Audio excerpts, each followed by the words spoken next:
नमस्कार, मैं हूं रविंद्र जैन और आप देख रहे हैं मुंबई मास टाइम्स। आइए देखते हैं आज की मुख्य खबर।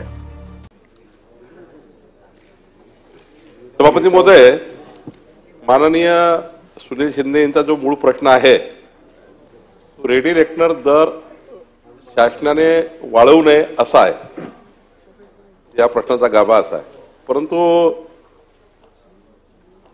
त्यापूर्वी दरवाढ 17-18 झाली होती, त्यानंतर 20-21 ला झाली, त्यानंतर 22-23 ला झाली, आता 23-24, 24-25 ला कुठली दरवाढ झाली नाही। आणि आता संपूर्ण राज्याचं सर्वेक्षण सुरू आहे। आपण सरसकट कधीच दरवाढ करत नाही। मागच्या 2-3 वर्षांमध्ये त्या भागात कधी दर कमी होतात, कधी वाढतात। काही भागात कधी कारण नसताना काही जास्त दर वाढवले आहेत। त्याचं सर्वेक्षण होत असतं, जिल्हाधिकाऱ्याच्या अध्यक्षतेखाली समिती असतं, ती प्रत्येक वर्षी समिती लोकप्रतिनिधीची बैठक घेऊन त्या भागातल्या प्रशासकीय सर्व व्यवस्थेची बैठक घेऊन ही दरवाढ कुठे करायची, कुठे कमी करायची याचा रेडी रेकनर रेट येत असतो आणि 1 एप्रिलला तो जाहीर होत असतो। 1 एप्रिल 2025 ला जाहीर होईल। तर मधल्या 2 वर्ष काही ते रेडी रेकनर वाढले नाही।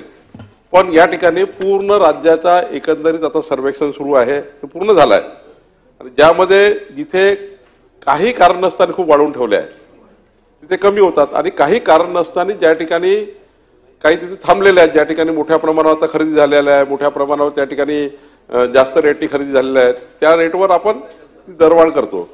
अजूनही कुठली दरवाढ आत्ता झालेली नाही आहे। पण 1 एप्रिलला याचा काय किती दरवाढ होईल याचा आज मला नेमका अंदाज सांगता येत नाही। पण अशी 10% वाढ होणार आहे, 15% वाढ होणार आहे असा वगैरे कुठेही संभ्रम नाही आहे।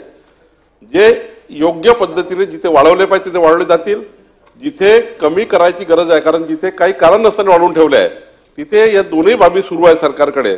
या दोन्ही बाबीचा विचार निश्चितपणे आपल्या भावना शासन विचारात घेईल।